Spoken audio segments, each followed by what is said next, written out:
saya lebih jauh menyampaikan hakikat dan syahadah yang sesungguhnya. Pada saat Allah Subhanahu wa taala berfirman di dalam Al-Qur'an surah Al-Baqarah ayat 30. Pada saat Allah mendeklarasikan dirinya untuk menunjuk makhluk yang bernama manusia sebagai khalifah di muka bumi. Wa idh qala rabbuka lil malaikati inni ja'ilun fil ardi khalifah. Telah berkatalah Tuhanmu kepada semua malaikat, inni ja'ilun fil ardi khalifah, sesungguhnya saya ingin menunjuk. Beda kalau khaliqun menciptakan, tapi kalau Allah menggunakan ja'ala atau ja'ilun, maka Allah di situ menunjuk atau menjadikan atau memposisikan. Beda kalau khalaqa dan ja'ala dalam ilmu bahasa. Mau menunjuk khalifah. Qalu, para malaikat bertanya kepada Allah, ataj'alu fiha man yufsidu fiha wa yasfiku dima. Malaikat bertanya, bukankah makhluk yang bernama manusia nantinya ya Allah suka mengucurkan darah terhadap sesamanya, wa yasfiku dima, dan suka menebarkan malapetaka. Ini kekhawatiran malaikat kepada Allah sebelum hadirnya manusia sebagai khalifah. Lalu kemudian Allah menutup jawabannya sangat sederhana, inni a'lamu ma la ta'lamun, sesungguhnya saya lebih memahami, lebih tahu apa yang kalian tidak ketahui. Siti Tandra al-Birenna Tawwid dibanding dengan makhluk-makhluk yang lain. Lalu kemudian kalau kita kaitkan dengan kondisi sekarang, sebelum saya lanjut lagi ini, si topo-topo ini Pak musibah di kampung tak kemarin banjir kota Makassar ini Ponto Takalar Maros Pangkep Baru termasuk kampung baru, ada yang sampai dadanya, bahkan ada sampai atap rumahnya bergelam. Kenapa? Karena mereka sudah tidak amanah lagi dari jabatan Allah yang diberikan kepadanya sebagai seorang khalifah, dan yang paling penting adalah mereka tidak paham lagi bagaimana fitrah awal kejadiannya sebagai seorang makhluk yang bernama manusia. Coba kita buka Al-Ankam ayat 13. Ini peringatannya Allah, Pak. Wa laqad ahlaknal quruna min qablihim lamma zalamu wa ja'atuhum rusuluhum bil bayyinat wa ma kanu liyu'minu wa kadzalika najzil mujrimin. Dan sesungguhnya kami telah membinasakan kaum-kaum sebelum kalian. Allah telah hancurkan umat-umat terdahulu sebelum hadirnya umat Nabi Muhammad. Lamma zalamu, karena berbuat kezaliman. Dan kezaliman yang paling luar biasa adalah inna syirka la dzulmun 'adzim. Sesungguhnya syirik, mempangadiye, menyembah atau meyakini ada kekuatan yang lebih dahsyat daripada kekuatan Allah, dan zulmun 'adzim, dan itulah kezaliman yang luar biasa. Saya pernah Pak diskusi dengan teman-teman di Bandung, itu teman-teman berdiri sudah puluhan tahun berlalu dan praktek prostitusi sudah nyata di wilayah tersebut. Ini bukan opini atau hoax, tapi fakta. Yang lebih menarik adalah teman-teman yang pernah mengadakan penelitian. Teman-teman, ternyata kezaliman yang luar biasa pada saat ada seorang pemuda dari Makassar, Singa, perbatasan Pangkep Baru. Pada saat dia masukkan dipanggil, ternyata pemuda ini Dia hanya ingin bersamaan untuk apapun itu dan malam. Kemudian di depan beras dasar pelanggan pertama membawa siang. Selain lempar beras, mulai dikatakan dasar pelanggan pertama yang membawa kesialan. Bukankah ini adalah praktek syirik? Bukankah ini praktek kezaliman yang bisa mengundang peringatan Allah, bahkan azabnya Allah? Salah satunya di surah Al-An'am ayat 13, maka tadi ada di sini dan kemudian kami balas mereka dengan balasan yang amat. Apakah kita ini Sulawesi Selatan menunggu semua kota-kota di Indonesia hancur baru kita nyata sadar dan mengingat kepada Allah? Ataukah sampai kapan kita hina di hadapan Allah? Ayo selanjutnya. Pada saat Allah menjawab pertanyaannya malaikat, Allah menancapkan gunung-gunung di setiap sudut-sudut bumi. Maka pada saat itu berhentilah gunung berguncang. Padahal pada saat sebelum Allah menancapkan gunung, dalam salah satu riwayat yang sahih, bumi berguncang begitu dahsyat. Lalu malaikat mengatakan, apa mungkin makhluk yang dhaif, makhluk yang lemah ini bisa menetap di alam yang bernama alam bumi atau tempat yang bernama dunia? Lalu malaikat takjub dan kagum atas kebesaran Allah. Lalu bertanya kepada Allah, ya Allah, apakah ada yang lebih kuat daripada gunung Al-Kakakina Mawatan, daripada Uluhe? Allah menjawab, ada. Besi. Coba lihat bagian bagaimana tingginya gunung itu, gunung yang kuat sudah rata dengan Pasifik masalah itu sudah rata dengan besi. Bangunan aja bangunan gunung, tapi kalau dihantam oleh eskavator akan rata dengan tanah. Kemudian malaikat bertanya lagi, apakah ada lebih kuat daripada besi? Ada, kata Allah. Apa itu? Api. Mengarahkan ke besi, kalau dihantam oleh las, dibakar oleh api, akan meleleh. Dan apakah ada yang lebih kuat daripada api? Ada, air, WP. Biar bagaimana besarnya kobaran api yang membakar benda-benda yang ada di sekitar kita, kalau disiram dengan air, dia akan juga padam. Lalu malaikat berkata, apakah ada yang lebih kuat daripada air? Ya Allah, ada, angin, udara.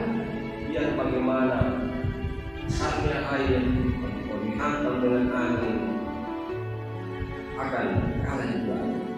Terakhir, apakah ada yang lebih kuat daripada angin? Ya Allah. Kalau Allah menjawab, ada, ialah keikhlasan hambaku untuk melaksanakan seluruh perintahku dan menjauhi segala larangan.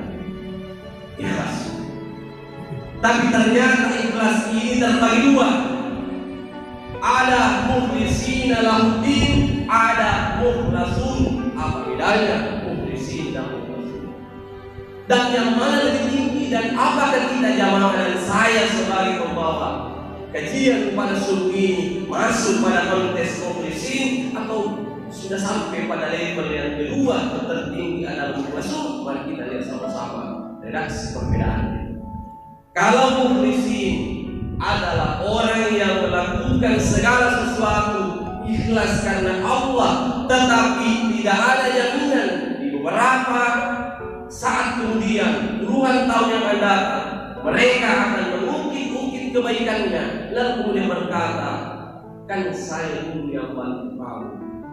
Andai kata bukan karena saya dan kita deceng, maka seluruh amalan-amalannya runtuh seketika itu. Inilah yang disebut oleh Nabi, innal muflisa min ummati, sesungguhnya orang-orang yang bangkrut adalah orang yang amalannya habis pada saat diperhadapkan di hadapan Allah Subhanahu wa taala.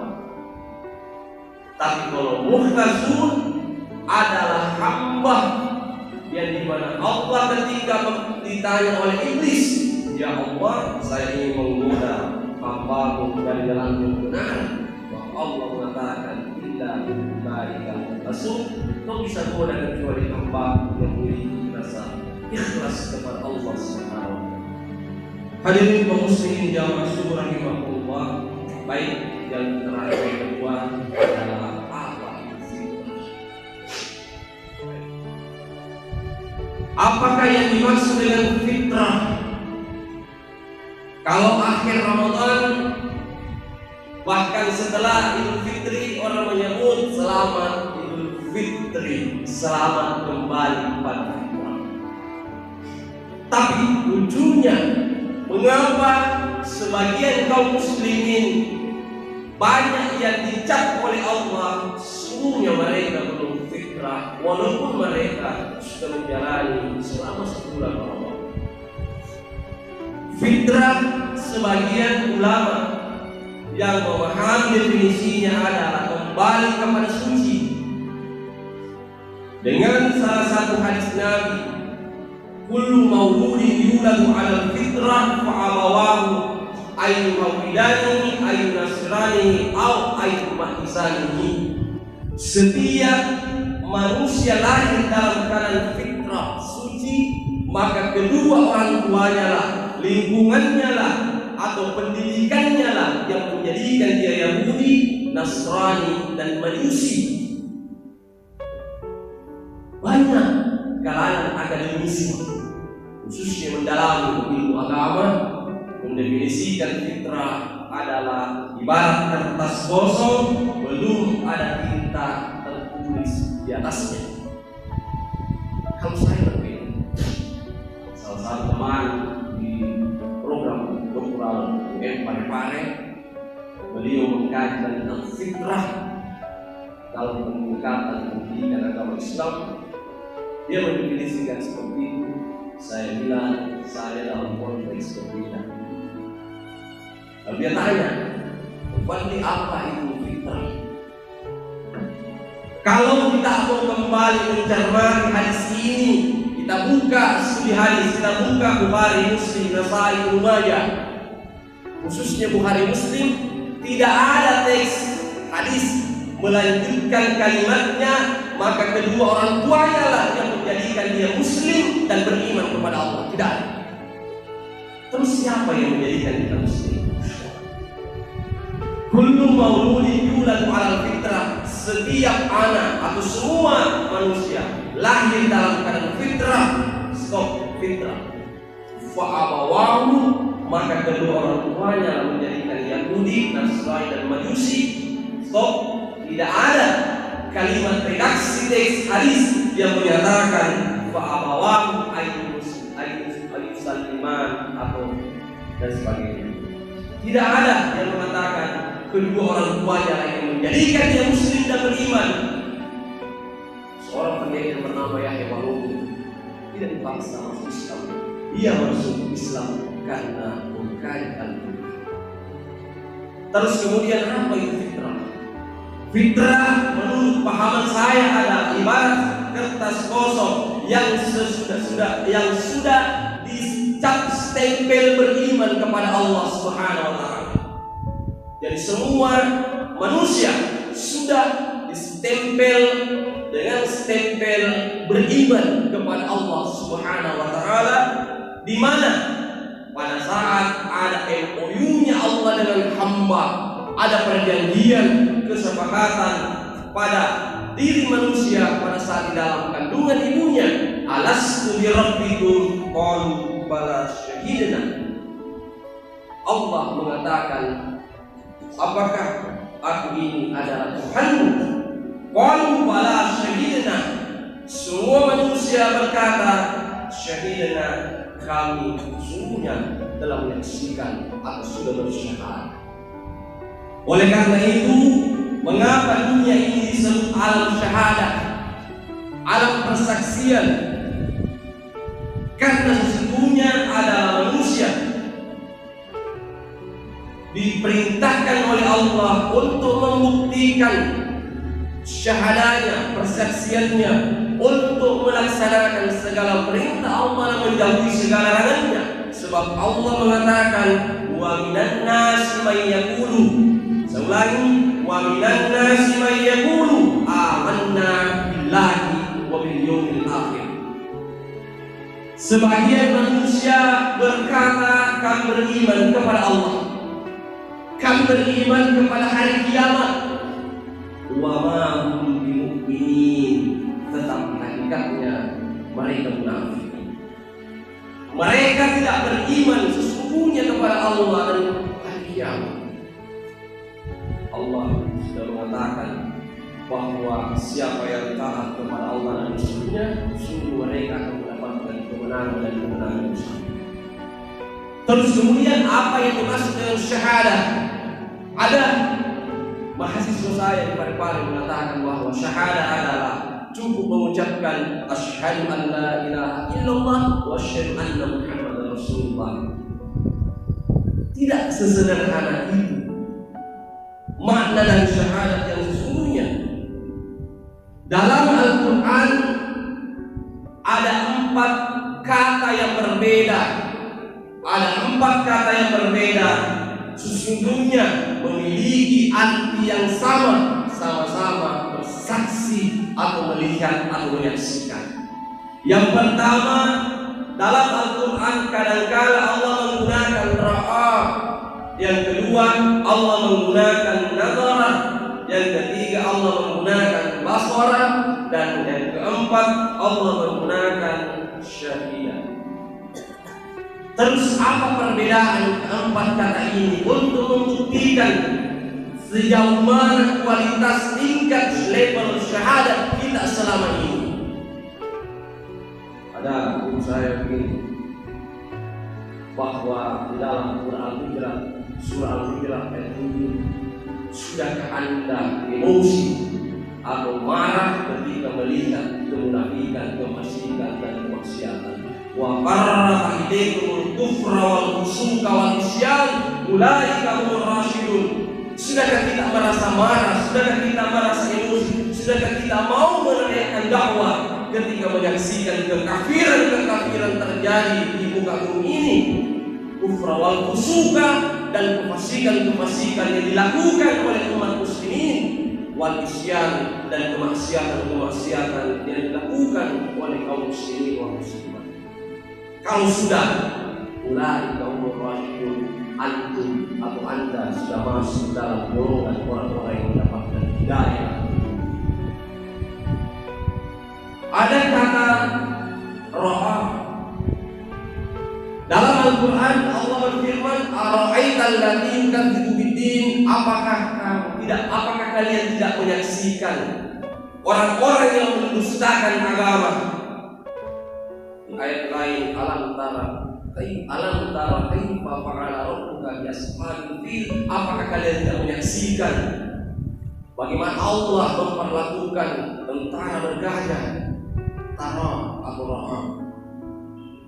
Ulama sepakat bahwa kalau Allah menggunakan kata ra'a, maka di situ bermakna manusia menyaksikan sesuatu dengan mata kepalanya sendiri, dengan matanya sendiri.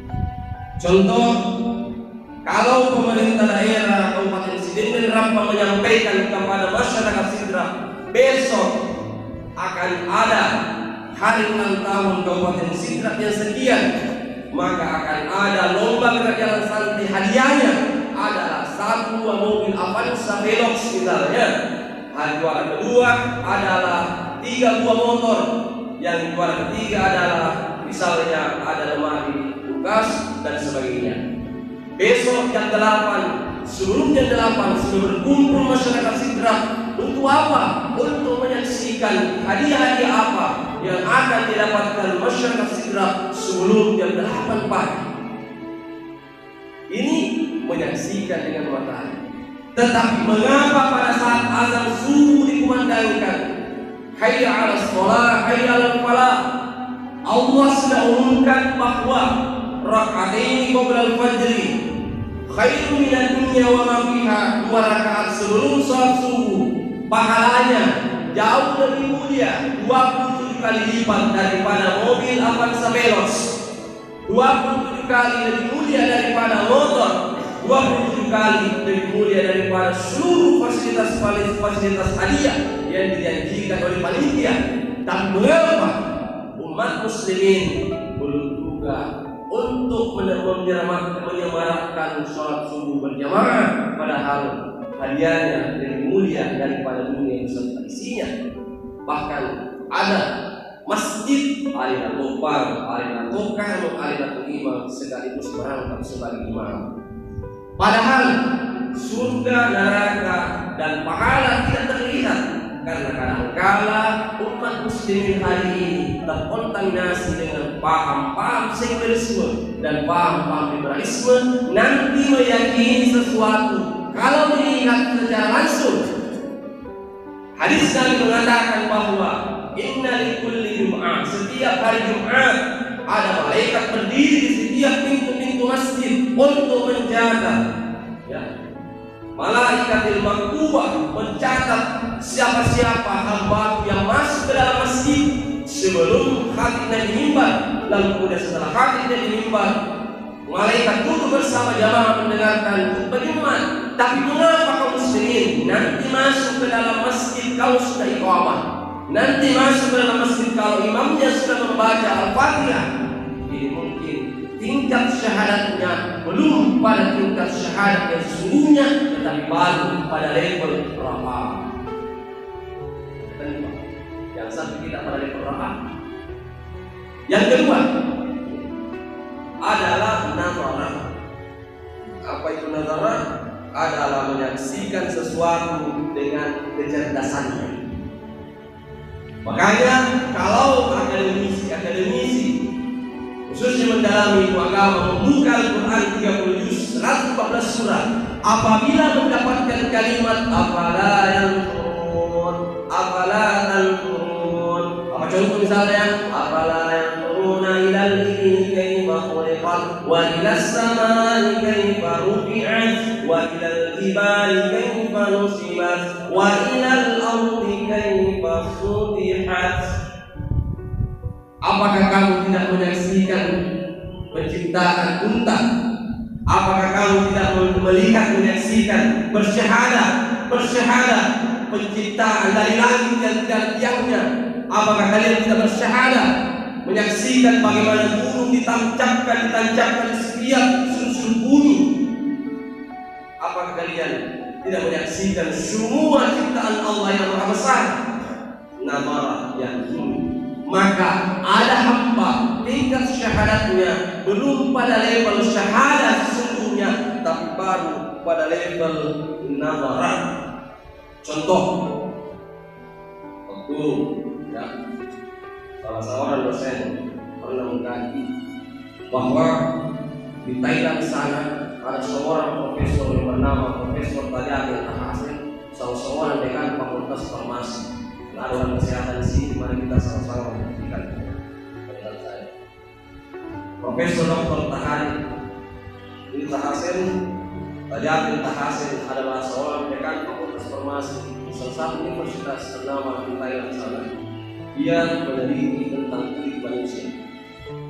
Dalam penelitiannya dia menemukan kalau manusia memiliki 3 lapis kulit. Lapisan pertama disebut dengan epidermis, lapisan kedua yang disebut dengan skin, cutis, kemudian lapisan ketiga adalah cutis. Dia adalah orang kesehatan. Ternyata dia melakukan penelitian beserta dengan 5 mahasiswanya pada program Pasca Sarjana di kampusnya, mengambil kesimpulan bahwa di lapisan pertama ada jutaan atau bahkan miliaran sel saraf yang jangankan disentuh, ditiup saja itu kadang kita sudah merasakan rangsangannya. Maka semakin dalam lapisan kulit manusia, semakin sedikit unsur sel saraf, maka dapat dipastikan bahwa semakin dalam lapisan kulit manusia maka semakin tipis untuk merasakan yang namanya sakit. Itu kesimpulan dari penelitian Profesor Tajamil Tahasen, seorang lulusan Thailand sana. Kebetulan pada saat dia makan di warung dan di depan warung ada masjid, dia mendengarkan lantunan ayat suci Al-Quran dalam terjemahannya dengan bahasa Thailand. Tiba pada saat ayat yang dibaca, ada catatan saya, innal ladzina kafaru sawfa nuslihim nara hatta najadat juluduhum baddalnahum juludan ghairaha liyadhuqul adzab. Saya ulangi, di dalam Al-Quran Allah berfirman, innal ladzina kafaru sawfa nuslihim, sesungguhnya orang-orang kafir telah mendustakan ayat-ayat Allah. Nara nuslihim nara, kemudian mereka akan disiksa. Hatta najadat juluduhum baddalnahum, dan semua kulitnya akan hangus terbakar. Juluduhum baddalnahum juludan ghairaha, dan kemudian diganti dengan kulit yang baru. Liyadhuqul adzab, maka mereka akan tetap merasakan panasnya api neraka. Sebelumnya Profesor Dr. Tajaddud Tahasin ini adalah agama Buddha. Dia mendengarkan ayat ini dengan terjemahan bahasa Thailand. Lalu kemudian dia kaitkan dengan hasil penelitiannya tentang kulit. Lalu kemudian berpikir bahwasanya mengapa Allah kemudian menggantikan baddalnahu juludan ghairaha liyadhuqul adzab. Kenapa Allah kemudian itu kan dikatakan dalam Al-Quran baddalnahu juludan ghairaha, kemudian Allah menggantikan kulit yang baru. Dalam studi kritiknya Profesor Tajaddud Tahasin ini mengkritik pemikirannya dengan hasil penelitiannya, kemudian mencipta alam semesta menggantikan kulit. Ternyata semakin dalam kesimpulannya Tajaddud ini, semakin dalam kulit manusia semakin tipis untuk merasakan perih. Kemudian mengapa diganti kulitnya? Liyadhuqul adzab, agar supaya orang-orang kafir, orang-orang yang mendustakan ayat-ayat Allah ini, liyadhuqul adzab, tetap merasakan pedihnya api neraka. Oleh karena itu, mendengarkan ayat ini, Profesor Tajaddud Tahasin dekan Fakultas Farmasi Thailand sana kemudian mencari imam, lalu kemudian mengatakan, wahai imam, saya beriman kepada siapapun yang memiliki ayat-ayat suci ini. Ternyata umat Islam, dia menyaksikan bukan karena matanya, tapi dia menyaksikan bersyahadat melalui dengan kecerdasan intelektualnya. Maka ini pula belum juga dikatakan syahadat, karena tingkat syahadatnya baru pada level syahadat nazar. Yang ketiga dan terakhir adalah basara, menyaksikan dengan mata batinnya. Mata batin ini biasanya kajian-kajian yang dilakukan oleh orang-orang tasawuf, orang-orang yang mendalami tasawuf seperti itu. Penglihatan orang-orang soleh dibanding orang-orang yang seperti awam itu kadang berbeda. Contoh dalam salah satu hidayatullah saya baca, seorang kiai, seorang ulama berjalan bersama dengan santrinya. Dia menangis, dia mengatakan santrinya, Pak Kiai, kenapa kamu menangis Pak Kiai? Saya melihat pada rumahnya Bapak anu itu terbakar api. Tapungi, sampuna, Bapak yang rumahnya bertingkat 3. Menurut santri mengatakan, menurut mata saya Pak Kiai, rumah itu tidak terbakar. Tapi Pak Kiai mengatakan, saya melihat dengan mata batinku kalau rumah ini pagarnya terbakar dengan api. Ketika ditanya, mengapa demikian? Dia mengatakan pesan Nabi, siapa yang mengambil tanahnya orang sejengkal, maka 7 lapis tanah itu akan dikalungkan beserta dengan api neraka. Bagaimana dengan sengketa? Bagaimana orang yang sudah mengambil hak-haknya orang 2 hektar, 3 hektar, atau bahkan menganiaya seseorang? Yang keempat inilah syahadah yang sesungguhnya saya sampaikan. Terus apa yang dimaksud dengan syahadah yang sesungguhnya? Ketika kita sholat, kita menyebut asyhadu an la ilaha illallah, saya bersaksi sesungguhnya tiada Tuhan selain Allah, wa asyhadu anna Muhammadar Rasulullah, dan sesungguhnya Muhammad adalah utusan Allah. Menyaksikan dalam konteks syahadah bukan hanya menyaksikan dalam konteks mata kepala dengan akal pikiran dengan hati, tetapi seluruh potensi manusia kita gunakan untuk mengakui kebesaran Allah Subhanahu wa taala. Contoh, banyak orang sujud tapi akalnya tidak sujud. Banyak orang sujud sholat tapi dipikirkan agak tauhid. Jika sihir ngomong banyak. Banyak orang sujud dan ruku tetapi hatinya tidak ruku dan sujud. hatinya selalu sombong dan congkak, selalu membanggakan dirinya. Salah satu sifat yang dimiliki oleh nenek Adam, dikeluarkan oleh surga karena rakus dan dia ikut pada makhluk yang bernama iblis yang sombong. Oleh karena itu, salah satu yang membinasakan manusia karena kesombongannya, sampai kepala seksi yang dilempar cemil ini berlarian. Sampai lagi sebaik sebuah misalnya yang sombong, dia yang dicawa-cawa biasa pakai cawa. Sombong. Sering saya bicara sama teman, kenapa ya orang bugis yang pangkatnya itu karena baju uang nama Allah. Salah satu sifat yang dimiliki ini adalah baju uang nama Allah. Syahadat yang sesungguhnya disinilah kita ambil contoh sahabat Ali bin Abi Thalib karramallahu wajhah. Kenapa disebut karramallahu wajhah? Allah memuliakan wajahnya. Ada pendapat pertama karena tidak pernah melihat di dunia. Yang kedua adalah karena Ali bin Abi Thalib setiap ambil air wudu wajahnya pucat untuk menghadap kepada Allah. Begitu khusyuknya Ali bin Abi Thalib, begitu takutnya Ali menghadap Allah Subhanahu wa taala. Bedanya dengan kita, bedanya dengan pejabat. Kalau pejabat berhadapan dengan KPK hujan, kalau Ali berhadapan dengan Allah hujan. Yang Ali bin Abi Thalib terkena panah di punggungnya, lalu mengatakan, sahabatku cabut panah di punggungku, dicabut, sakit. Kalau begitu, wahai sahabatku, cabutlah panah pada saat saya sholat. Pada saat Ali bin Abi Thalib ambil wudu kemudian sholat 2 rakaat. Setelah itu dia salam. Kemudian Ali bin Abi Thalib mengatakan, wahai sahabatku, mengapa engkau belum mencabut panah di punggungku? Lalu sahabat berkata, wahai Ali, sepupu Nabi, sesungguhnya panah di punggungmu sudah cabut. Subhanallah. Mengapa tidak merasakan sakit? Karena syahadat Ali bin Abi Thalib itu adalah pada level syahadat yang sesungguhnya. Oleh karena kesimpulannya adalah antara niat, pikiran dan perbuatan itu harus selaras. Karena kadang-kala antara niat seseorang, pikiran seseorang dan perbuatan seseorang melenceng dari ajaran Islaman yang sesungguhnya.